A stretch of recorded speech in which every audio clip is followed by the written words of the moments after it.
চান্দ্রী দেব আসামের করিমগঞ্জ শহরের মেয়ে, কলা বিভাগে স্নাতক। গত 3 বছর থেকে লেখালেখি শুরু। বরাক উপত্যকা, ত্রিপুরা, কলকাতা সব জায়গার পত্র পত্রিকা শারদ সংখ্যাগুলোতে লেখা স্থান পেয়েছে। লেখালেখির জন্য অনেক সম্মাননা ও প্রশংসাপত্র পেয়েছেন।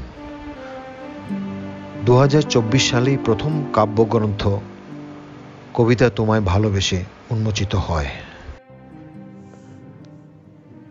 বাসের সিটে কলমে চান্দ্রী দেব।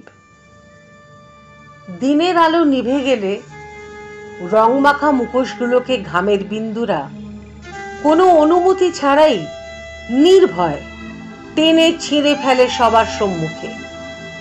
দেখেছিলাম বিকেলের অন্তিম প্রহরে চলন্ত বাসের সিটে মাথা রেখে এক এক করে তারাদের মতো খসে পড়ছে চামড়া, নিখুঁতভাবে সাজিয়ে রাখা মুখোশের পেছনে নিঃশব্দে আত্মগোপন করে থাকে এক ভয়াবহ ক্লান্তির ছাপ।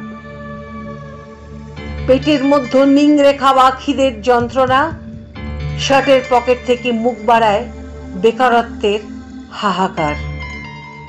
শাড়ির ছেঁড়া আঁচলে দ্বন্দ্ব বাঁধে সামান্য কিছু টাকার মাঝে।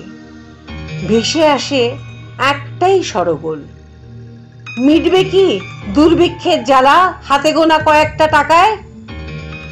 দেখেছিলাম দু চোখ দিয়ে চারিপাশে। একদিকে স্বপ্ন গড়ছে নির্বিজাল শৈশবের দেহ, আরেকদিকে স্বপ্নের গায়ে উই পোকা বাসা বাঁধছে। চলছে জীবন, চলছে সমাজ, মুখোশের আড়ালে লুকিয়ে থাকুক কঠিন জগতের ভয়ঙ্কর চিৎকার।